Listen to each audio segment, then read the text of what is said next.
দেখছেন কলকাতা টিভি। আমি সুচেতনা রয়েছে আপনাদের সঙ্গে। শুরু করছি আজকের সেরা 10। প্রথমেই চোখ রাখবো আজকের বাংলার সেরা খবরগুলোর দিকে।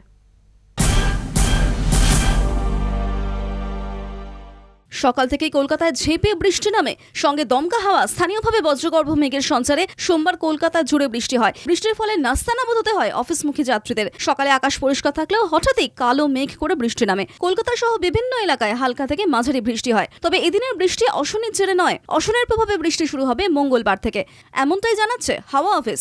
শক্তিশালী ঘূর্ণিঝড় অশনি পশ্চিম মধ্য বঙ্গোপসাগরে অবস্থান করছে বলে জানা যাচ্ছে। আপাতত অশনের অভিমুখ উত্তর পশ্চিম অন্ধ্রপ্রদেশ এবং ওড়িশা উপকূলে। অশনের প্রভাবে ওড়িশা ও বাংলার উপকূলের জেলাগুলিতে ভারী বৃষ্টির পূর্বাভাস রয়েছে, সঙ্গে বইবে ঝোড়ো হাওয়া। উত্তর 24 পরগনার বসিরহাটের সুন্দরবনের উপকূলবর্তী এলাকায় ঝড় বৃষ্টি শুরু হয়েছে। দক্ষিণবঙ্গে বিক্ষিপ্তভাবে বজ্রবিদ্যুৎ সহ বৃষ্টির পূর্বাভাস। বুধ থেকে শুক্র ঝোড়ো হাওয়ার সম্ভাবনা। বৃষ্টির সম্ভাবনা কম উত্তরবঙ্গে। এদিন শহরের সর্বনিম্ন তাপমাত্রা 27.7 ডিগ্রি সেলসিয়াস। সকাল থেকে সাগরে বৃষ্টি শুরু হয়। নামখানা, ক্যানিং, বাসন্তী এলাকায় প্রবল বৃষ্টি। পাশাপাশি উপকূলবর্তী জেলা যেমন পশ্চিম মেদিনীপুর, পূর্ব মেদিনীপুর, উত্তর 24 পরগনা, দক্ষিণ 24 পরগনা, এই সমস্ত জেলাগুলিতে বৃষ্টির পূর্বাভাস। ঘূর্ণিঝড় অশনি নিয়ে প্রত্যেকটা মুহূর্তে মুখ্যমন্ত্রী মমতা বন্দ্যোপাধ্যায় নজরদারি চালাচ্ছেন। ইতিমধ্যেই নবান্নে সংশ্লিষ্ট দপ্তরের আধিকারিকদের সঙ্গে বৈঠক করেছেন মুখ্যমন্ত্রী। উপকূলবর্তী এলাকার ফ্লাড সেন্টারগুলোর প্রস্তুতি পর্ব প্রায় শেষ। শুকনো খাবার, পানীয় জল, মেডিকেল টিম সহ অন্যান্য পরিষেবা প্রস্তুত রাখা হচ্ছে। প্রশিক্ষণপ্রাপ্ত বিপর্যয় মোকাবিলা বাহিনীকে প্রস্তুত রাখা হয়েছে। সাগরদ্বীপের সমুদ্র সৈকত থেকে ইতিমধ্যেই পর্যটকদের সরিয়ে নিয়ে যাওয়া হয়েছে। আমফান, যশের মতো বিপর্যয় থেকে শিক্ষা নিয়ে অশনির মোকাবিলায় প্রস্তুত নবান্ন। সোমবার বৃষ্টি শুরু হতেই নদীর জলস্তর বাড়তে থাকায় দুশ্চিন্তার কালো মেঘ উত্তর 24 পরগনার বসিরহাটের হিঙ্গলগঞ্জে। জল বেড়েছে রায়মঙ্গল, কালিন্দী, গৌড়েশ্বর, গোমতী ও কলাগাছি নদীতে। আতঙ্কিত হয়ে পড়েছেন কালীতলা, শামশেরনগর, দুলদুলি, যোগেশগঞ্জ, ভান্ডারখালী সহ বিভিন্ন অঞ্চলের মানুষ। গ্রামবাসীদের সতর্ক করতে তৎপর প্রশাসন। বিভিন্ন এলাকায় চলছে মাইকে প্রচার। ফেরি চলাচল বন্ধ রয়েছে একাধিক নদীতে। ইছামতি নদীর জলোচ্ছ্বাসে বাঁধ ভেঙে একটি বাড়ি নদীগর্ভে। আরও একাধিক বাড়ি নদীগর্ভে তলিয়ে যাওয়ার আশঙ্কা করছেন স্থানীয় বাসিন্দারা। যদিও বিপর্যয় মোকাবিলায় প্রস্তুত প্রশাসন। পর্যাপ্ত পরিমাণে ত্রাণের পাশাপাশি সব রকম প্রস্তুতি নেওয়া হয়েছে। তৈরি হয়েছে বিপর্যয় মোকাবিলা দফতরও। বৃষ্টির জেরে ব্যাহত হয় জোড়াসাঁকো রবীন্দ্র জয়ন্তী উদযাপন। যদিও তার মধ্যেই চলে সাংস্কৃতিক অনুষ্ঠান। স্কুল বন্ধ থাকলেও সোমবার প্রায় সব জায়গাতেই রবীন্দ্র জন্মোৎসব পালনের প্রস্তুতি চলে। সেজে গুজে খুদেদের স্কুলে যাওয়ার পথেও কাঁটা হয়ে দাঁড়ায় বৃষ্টি। জোড়াসাঁকো ঠাকুরবাড়ির অনুষ্ঠানে উপস্থিত দর্শকরা বিব্রত হয়ে পড়েন। এই নিয়ে টানা 3 বছর বিঘ্নিত রবীন্দ্র জয়ন্তী উদযাপন। করোনার জেরে গত 2 বছর রবীন্দ্র জয়ন্তী পালন সম্ভব হয়নি। তাই এদিন বৃষ্টির মধ্যেও সকাল থেকেই গানে, গল্পে, কবিতায় রবিবরণ চলে কবিগুরুর জন্মভূমি শান্তিনিকেতন সহ সারা রাজ্যে। কোভিড মহামারী কাটিয়ে 2 বছর পর সেজে ওঠে জোড়াসাঁকো ঠাকুরবাড়ি। কবি প্রণাম স্বার্থে ঠাকুরবাড়িতে আসেন রাজ্যের মন্ত্রী ফিরহাদ হাকিম। ঠাকুরের প্রতিকৃতিতে মাল্যদান করেন তিনি। রবীন্দ্র জয়ন্তীতে মুখ্যমন্ত্রী মমতা বন্দ্যোপাধ্যায়ের বক্তব্যে উঠে এলো নোবেল চুরির প্রসঙ্গ।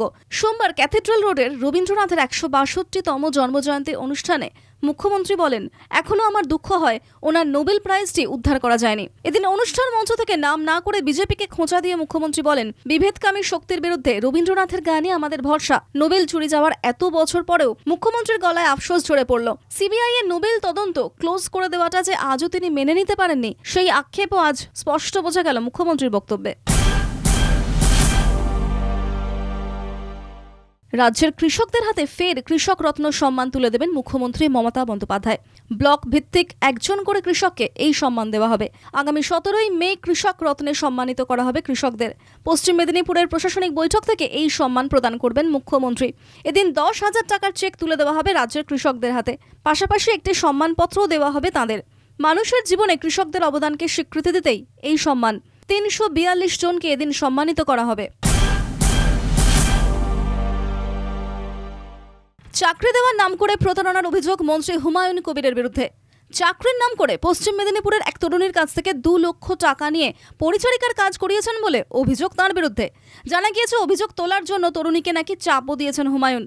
চাকরি দেওয়ার নাম করে রাজ্যের কারিগরি শিক্ষামন্ত্রী হুমায়ুন কবির পশ্চিম মেদিনীপুরের ওই তরুণীকে কলকাতায় ডেকে পাঠান, কিন্তু চাকরি দেওয়ার বদলে 2.5 মাস ধরে সেই তরুণীকে পরিচারিকার কাজ করানো হয়েছে বলে অভিযোগকারিণী তরুণী জানিয়েছেন, চাকরি না দিয়ে তাকে ঘর গৃহস্থালির কাজ করানো হয়েছে, তাকে অপমানজনক কথাও বলা হয়েছে, মন্ত্রীর স্ত্রীও তাকে অপমান করেছেন বলে তার অভিযোগ। এমনকি চাকরির জন্য তার থেকে 5 লক্ষ টাকা চাওয়া হয়, তিনি 2 লক্ষ টাকা দিয়েছিলেন বলে জানিয়েছেন তরুণী। তবে এই সব অভিযোগ অস্বীকার করেছেন হুমায়ুন কবির ও তাঁর স্ত্রী।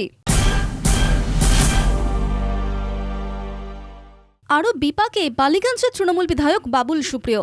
কেন্দ্রীয় মন্ত্রী থাকাকালীন তার অফিসের কর্মী ছিলেন সুশান্ত মল্লিক।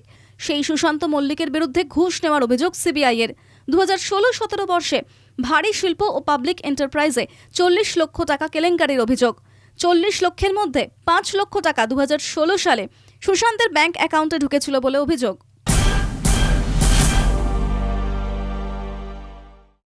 স্কটিশ চার্চ কলেজে মণিলাল ভৌমিক অডিটোরিয়ামে হয়ে গেল পশ্চিমবঙ্গ বিজ্ঞান মঞ্চের উদ্যোগে আচার্য সত্যেন্দ্রনাথ বসু স্মারক বিজ্ঞান ও প্রযুক্তি মেলার পুরস্কার বিতরণী অনুষ্ঠান। প্রায় শতাধিক পড়ুয়াকে বিভিন্ন আন্তঃবিদ্যালয় এবং মহাবিদ্যালয়ের প্রতিযোগিতায় পুরস্কৃত করা হয়। অনুষ্ঠানে উপস্থিত ছিলেন স্কটিশ চার্চ কলেজের অধ্যক্ষ মধুমঞ্জরী মণ্ডল, অধ্যাপক শিবাজি রাহা, অধ্যাপক প্রদীপ মহাপাত্র সহ অনেকেই। সেরা বিদ্যালয় হয়েছে নরেন্দ্রপুর রামকৃষ্ণ মিশন বিদ্যালয়। সেরা কলেজ হয়েছে স্কটিশ চার্চ। সেরা 10 এখন একটা বিরতি, সঙ্গে থাকুন।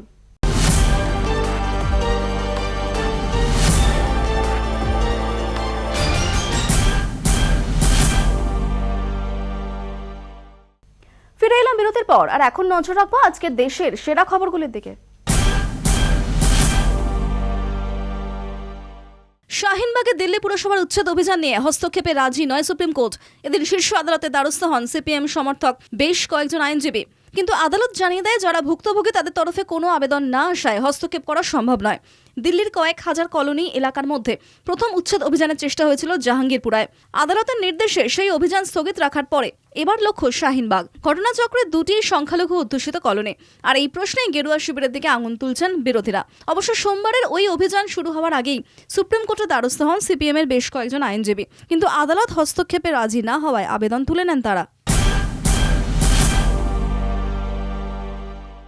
দাউদ ইব্রাহিমের সহযোগীদের খোঁজে মুম্বাইয়ের বিভিন্ন জায়গায় অভিযান চালায় এনআইএ। সোমবার প্রায় 20টি জায়গায় তল্লাশি চালায় জাতীয় তদন্তকারী সংস্থা। সন্ত্রাস বিরোধী সংস্থার তরফে বেশ কিছু হাওলা অপারেটরদের বাড়িতেও তল্লাশি অভিযান চালানো হয়। দাউদের সহযোগীদের খোঁজে গোড়েগাঁও, নাগপাড়া, ভেঞ্জিবাজার, বৌরিভ্যালি সহ একাধিক জায়গায় তল্লাশি চালানো হয়। বিভিন্ন হাওলা অপারেটর এবং মাদক মাফিয়ারা দাউদের সঙ্গে যুক্ত ছিল। এই অভিযোগে 2 মাস আগে এনআইএ একটি এফআইআর দায়ের করে। সেই কারণেই এই তল্লাশি অভিযান বলে সূত্রের খবর।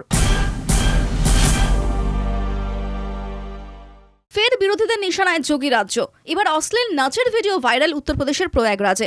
অশ্লীল অঙ্গভঙ্গিতে বার ডান্সারের সঙ্গে নেচে রোষের মুখে বিদ্যুৎ বিভাগের উচ্চপদস্থ আধিকারিক। সাসপেন্ড করা হলো তাকে। অশ্লীল নেচে সাসপেন্ড হলেন উত্তরপ্রদেশের বিদ্যুৎ বিভাগের আধিকারিক আর.পি. রজক। অশ্লীল নাচ যোগী রাজ্যে নতুন কিছু নয়। বহুবার শাসক দলের নেতাকর্মীরা অশ্লীল নেচে সমালোচনার সম্মুখীন হয়েছেন, তবে অবস্থার পরিবর্তন যে হয়নি তা আরও একবার প্রমাণিত হলো প্রয়াগরাজের ঘটনায়। মাথায় ওড়না উড়িয়ে মত্ত অবস্থায় বার ডান্সারের সঙ্গে নাচের ভিডিও ভাইরাল হয় রঙিন মেজাজের আধিকারিকের। ভেসে গেল সদ্য উদ্বোধন হওয়া কর্ণাটকের ভাসমান ব্রিজ। পর্যটক টানতে প্রায় 80 লক্ষ টাকা ব্যয় তৈরি হয়েছিল এই ভাসমান সেতুটি। শুক্রবার ব্রিজটির উদ্বোধন করেছিলেন উদুপির বিধায়ক রঘুপতি ভাট। প্রযুক্তির দক্ষতাকে কাজে লাগিয়ে উচ্চ ঘনত্বের পলিথিন ব্লক দিয়ে তৈরি করা হয়েছিল ব্রিজটি।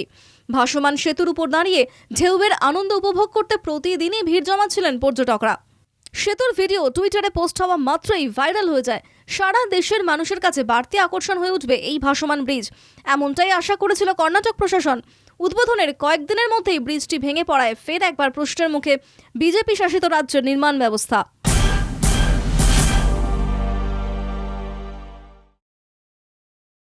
বিহারের বেকারত্বের ছবিটা আবারও সামনে এলো। বেকারত্বের অভিযোগে অভিনব বিক্ষোভ। কাজ নেই, তাই সেনাবাহিনীতে যাতে কর্মসংস্থান হয় তার দাবিতে বিক্ষোভ দেখালেন বিহারের যুবকেরা। রাস্তা আটকে চলল কসরত। 1 বা 2 জন নন, প্রায় 100 যুবক মাঝ রাস্তায় কসরত করলেন। রাজ্যে কর্মসংস্থানের অভাব, যুবকরা কাজ না পেয়ে বসে থাকছেন। দুবেলা দুমুঠো অন্ন সংস্থানের জন্য প্রাণ ওষ্ঠাগত। তাই সেনাবাহিনীতেও যদি কাজ পান তাতেও তাদের সংসারটা অন্তত চলবে, সেই দাবি নিয়ে রাস্তা আটকে বিক্ষোভ দেখালেন বিহার। ভেঙে পড়ল অটল বিহারী বাজপেয়ী স্টেডিয়ামের একাংশ। বৃষ্টির জেরে ভেঙে পড়ল স্টেডিয়ামের দেওয়াল ও গ্যালারির একাংশ। রবিবার রাতে টানা বৃষ্টি হয় বেঙ্গালুরুতে। স্টেডিয়ামটি তৈরি করতে মোট 50 কোটি টাকা খরচ হয়েছিল। গত 1 মার্চে গ্যালারির উদ্বোধন করেছিলেন কর্ণাটকের মুখ্যমন্ত্রী। এত টাকা খরচ করে তৈরি নতুন স্টেডিয়াম বৃষ্টির জেরে এভাবে ভেঙে পড়ায় প্রশ্ন উঠতে শুরু করেছে স্টেডিয়ামের মান নিয়ে। লখিমপুর খেরি হিংসাকাণ্ডে জামিন পেলেন না কেন্দ্রীয় মন্ত্রী আশিস মিশ্র। সোমবার এলাহাবাদ হাইকোর্টের লখনৌ বেঞ্চ তার জামিন নাকচ করেছে। বিচারপতি কৃষ্ণ পাহালের বেঞ্চে আশিস মিশ্রের মামলার শুনানি চলছে। মামলার পরবর্তী শুনানি 25শে মের মধ্যে এই আবেদন সরকার পক্ষকে উপস্থাপনের নির্দেশ দিয়েছে। এর আগে লখনৌ বেঞ্চে বিচারক ডি.কে. সিং মামলার অন্যতম অভিযুক্ত লভ ঘোষ, অঙ্কিত দাস, সুমিত জয়সওয়াল এবং শিশুপালের জামিনের আবেদন প্রত্যাখ্যান করে।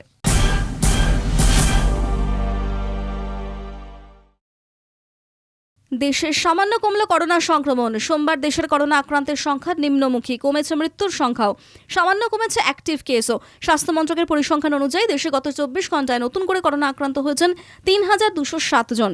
রবিবার যা ছিল 3400-রও বেশি। গত 24 ঘন্টায় মৃত্যু হয়েছে 29 জনের।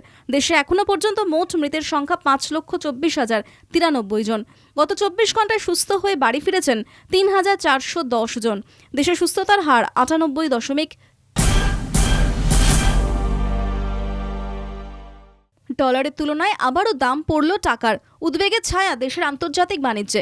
সোমবার সকালে ডলারের সাপেক্ষে টাকার দাম ছিল 77 টাকা 28 পয়সা। এর আগে 48 পয়েন্ট বেশি ছিল ডলারের তুলনায় টাকার দাম। চলতি বছরের মার্চ মাসে ডলারের তুলনায় টাকার দাম কমে হয় 76 টাকা 98 পয়সা। মুদ্রাস্ফীতি বাড়ার সম্ভাবনা, পাশাপাশি ছাপ পড়ছে বিশ্বব্যাপী বাণিজ্যেও। ইতিমধ্যেই চীনের নয়া কোভিড নীতির ফলে নানান নিষেধাজ্ঞা জারি হওয়া, রুশ ইউক্রেন যুদ্ধের জেরে অপরিশোধিত তেলের দাম বেড়ে যাওয়া, আবার ব্যাংক অফ ইংল্যান্ডের সুদের হার বৃদ্ধির ফলে দুনিয়া জুড়ে মন্দার পরিস্থিতি।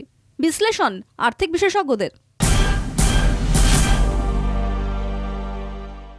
বাঘে মানুষের লড়াই। হরিয়ানার আলিপুরের লোকালয়ে ঢুকে পড়ে একটি চিতা।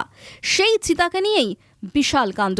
চিতাকে বাগে আনতে ময়দানে নেমে পড়ে পুলিশ এবং বন দফতর। কখনো হাতে জাপটে ধরে লড়াই, কখনো আবার লাঠি নিয়ে তাড়া। নাছোড়বান্দা চিতাও তেড়ে বসালো কয়েক ঘা। 5 ঘন্টার টানা কসরতের পর শেষ পর্যন্ত বাগে আসে চিতা। জীবন বাজি রেখে কর্তব্যরত কর্মীদের এমন কাজ সত্যিই প্রশংসার যোগ্য। এভাবে লোকালয়ে চিতা ঢুকে পড়ায় আতঙ্ক ছড়িয়ে পড়ে এলাকাবাসীর মধ্যে। শেষ পর্যন্ত বনকর্মীরা চিতাকে বাগে আনায় অনেকটা স্বস্তিতে তারা। সেরা দর্শক, এখন একটা বিরতি, সঙ্গে থাকুন।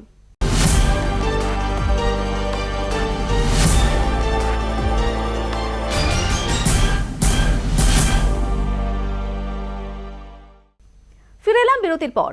এখন দেখে নেব আজকের বিদেশের সেরা খবরগুলি কি কি। রাশিয়ার বিরুদ্ধে নয়া নিষেধাজ্ঞা জারি করল G7 গোষ্ঠীভুক্ত দেশগুলো। G7 সংগঠনের তরফে জানানো হয়েছে রাশিয়ার জ্বালানি তেলের উপর নির্ভরশীলতা ধাপে ধাপে তারা কমিয়ে আনবে।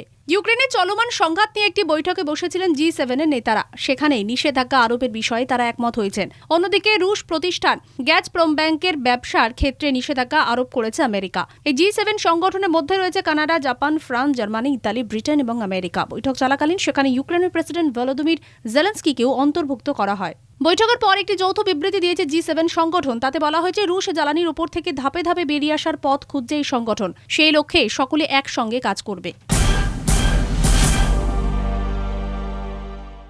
বিজয় দিবসে রাশিয়া জুড়ে প্যারেড। দ্বিতীয় বিশ্বযুদ্ধে নাৎসি জার্মানির বিরুদ্ধে জয়লাভ করেছিল রাশিয়ায় তৎকালীন সোভিয়েত সরকার। অত্যাধুনিক ট্যাঙ্ক ও রুশ সেনাদের প্যারেড চলে। রয়েছে অত্যাধুনিক অস্ত্রের সম্ভার। এছাড়া দেখা গিয়েছে সারি সারি মিসাইল। প্যারেড দেখতে ভিড় জমিয়েছে সাধারণ মানুষ। প্যারেডে অংশ নিলেন মহিলারাও। গান বাজনার মাধ্যমে নানা কুচকাওয়াজের আয়োজন করেছিল রাশিয়া। মস্কো জুড়ে ছিল এমনই ছবি। এছাড়া রাশিয়ার অন্যান্য শহরেও চলে প্যারেড। প্রতি বছর 9 মে বিজয় দিবস উদযাপন করে থাকে। 1945 সালে রাশিয়ার কাছে আত্মসমর্পণ করে নাৎসি জার্মানি। তবে যুদ্ধ পরিস্থিতিতে এবারের প্যারেডের গুরুত্ব ছিল আলাদা, কারণ রাশিয়ার নিজের দিকে জনসমর্থন টানতে মরিয়া। তাই এত জাঁকজমকপূর্ণ প্যারেডের আয়োজন করেন পুতিন।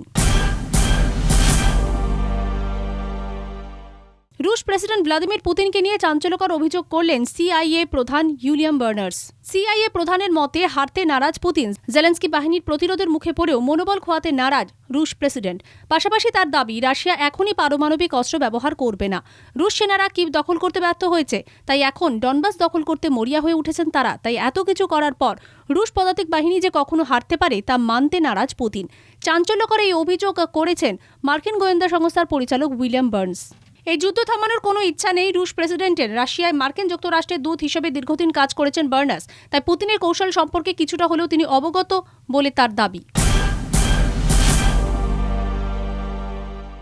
পূর্ব ইউক্রেনের একটি স্কুলে ভয়াবহ বোমা বিস্ফোরণ, ঘটনায় মৃত্যু 60 জনের। খবরটি জানিয়েছেন প্রেসিডেন্ট জেলেনস্কি।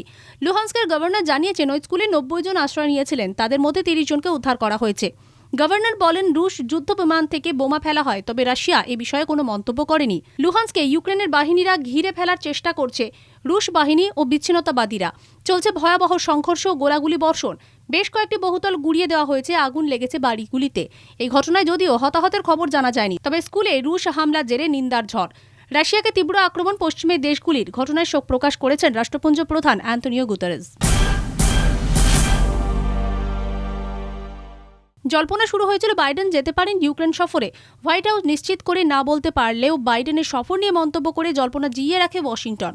তবে বাইডেন না, যুদ্ধবিধ্বস্ত ইউক্রেন সফরে গেলেন মার্কিন ফার্স্ট লেডি জিল বাইডেন। ইউক্রেনের সীমান্তবর্তী শহর উজহরোদের একটি স্কুলে গেলেন তিনি। দেখা করলেন ইউক্রেনের ফার্স্ট লেডি ওলেনা জেলেনস্কির সঙ্গে। 24 ফেব্রুয়ারি ইউক্রেনে রাশিয়ার হামলার পরে প্রথম ওলেনা জেলেনস্কিকে দেখা গেল জনসমক্ষে।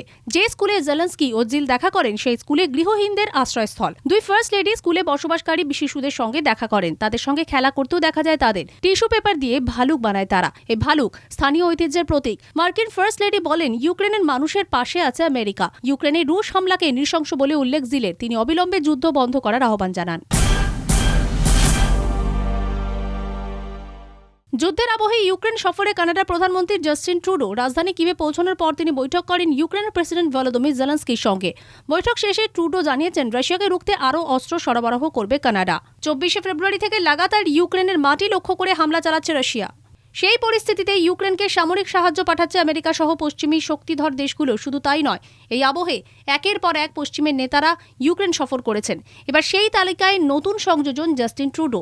যুদ্ধের 10তম সপ্তাহে ইউক্রেন সফরে গেলেন তিনি। কিভে পৌঁছেই তিনি বৈঠক করেন জেলেনস্কির সঙ্গে। এরপর সাংবাদিকদের মুখোমুখি হয়ে তিনি জানান যুদ্ধের শেষ থেকে ইউক্রেনের পাশে রয়েছে কানাডা, তাই ভবিষ্যতে আরও অত্যাধুনিক অস্ত্র সরবরাহ করা হবে।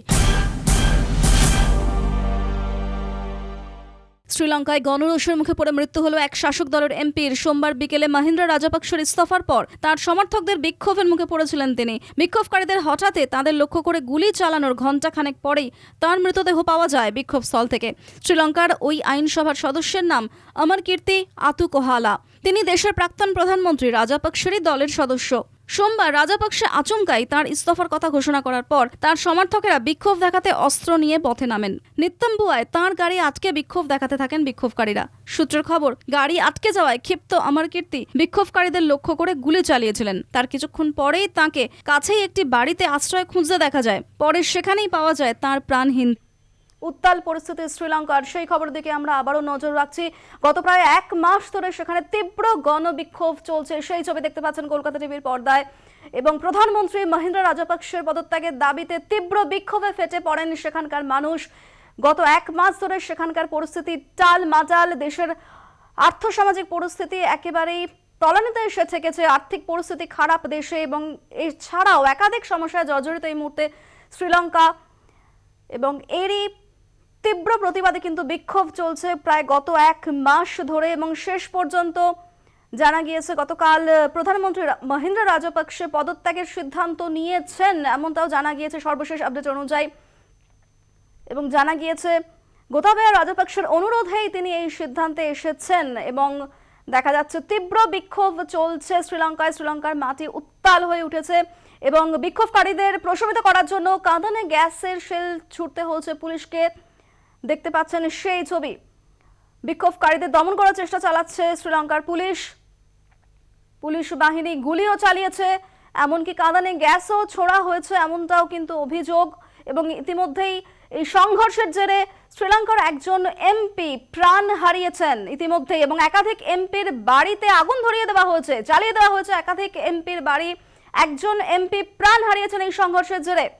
তার গাড়ি ঘিরে ধরেছিল বিক্ষোভকারীরা, তিনি গাড়ি থেকে নেমে এসে তাদের বোঝাবার চেষ্টা করেন, কিন্তু তারা শুনতে রাজি ছিল না। তীব্র বিক্ষোভের মধ্যে তাদেরকে হঠাৎ তিনি গুলি ছোড়েন বলে বিক্ষোভকারীদের অভিযোগ, এবং এরপরেই কিন্তু তার পিছনে ধাওয়া করে বিক্ষোভকারীরা। তিনি প্রাণ বাঁচাবার জন্য একটি বাড়িতে আশ্রয় নিয়েছিলেন এবং সেখান থেকেই কিছু পরে তার মৃতদেহ উদ্ধার হয়েছে, এমনটাই কিন্তু সংবাদ সংস্থা সূত্রে খবর।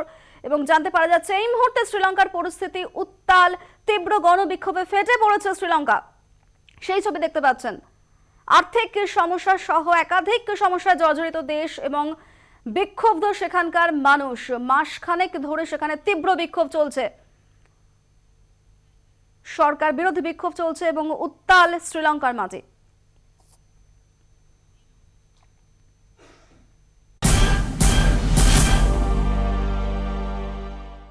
সেরা 10 এখনকার মতো এই পর্যন্তই। দেখতে থাকুন কলকাতা টিভি, রাত দিন 7 দিন।